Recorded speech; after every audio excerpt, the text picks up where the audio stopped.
Assalomu alaykum hurmatli kuzatuvchilar.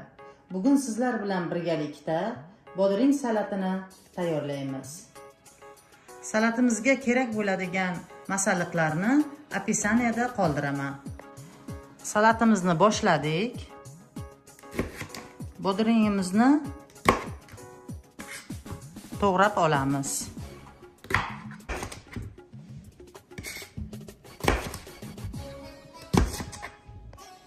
Bodringlarimizni to'g'rashni boshladik. Juda mayda qilmaymiz. Mana shu tarzda to'g'rab olamiz.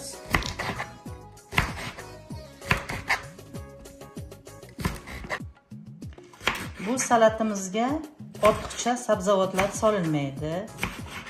Go'shtsiz, oddiygina salat tayyorlanadi. Mana bodringlarimizni to'g'rab bo'ldik. Endi tuz sepib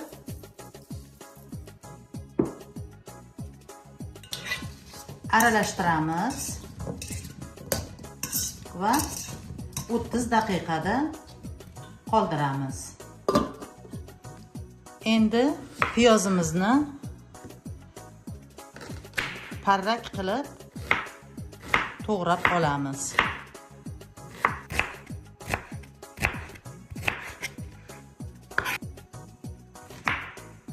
Mana piyozimizni ham to'g'rab bo'ldik. Endi qozonga yog'imizni solib qovurishni davom ettiramiz. Mana idishimizga yog'ni soldik. 3-4 qoshiq yetarli bo'ladi.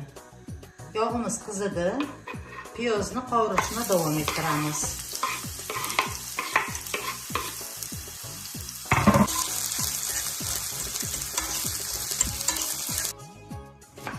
Piyozimiz qovurilganga qadar biz zelinni hamda chesnoklarimizni maydalab to'g'rab olamiz.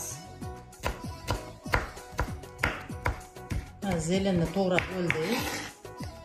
Endi chesnokimizni ham maydalab to'g'rab olamiz.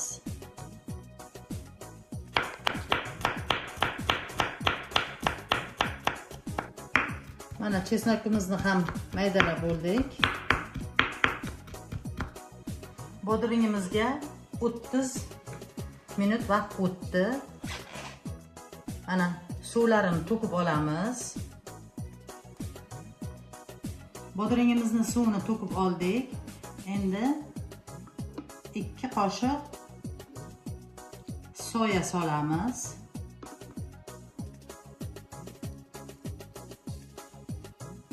Soyani solib bo'ldik.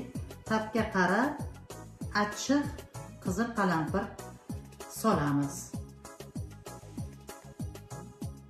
Qizil qalampirni solib bo'ldik. Qovurilgan kunjutimizni solamiz. Kashnich urug'ini ham solamiz. 70% oksizimizdan ham solamiz. 70% oksiz bo'lishi kerak.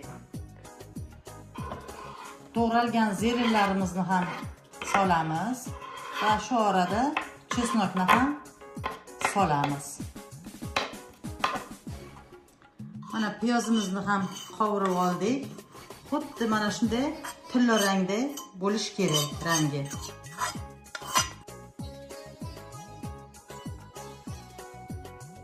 Simichka yog'i 2 qoshiq solamiz. Kunjut yog'i ishlatsanglar ham bo'ladi. Men simichka yog'i ishlatdim. Boshida bodringni tuzlagan edim.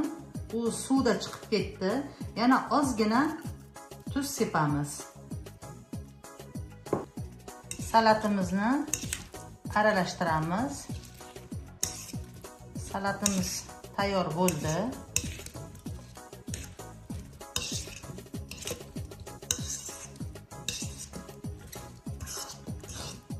Mana salatlarimizni aralashtirib bo'ldik. Endi xolodilnikda 30 daqiqada qoldiramiz. Salatimizga 30 daqiqa o'tdi. Xolodilnikdan oldik. Endi idishimizda solamiz. Salatimiz tayyor bo'ldi. Hammaga yoqimli ishtaha. Fikr va mulohazalaringizni kommentariyada kutib qolaman. Videoga like bosib, kanalimizga obuna bo'lishni unutmang. Sog' salomat bo'ling.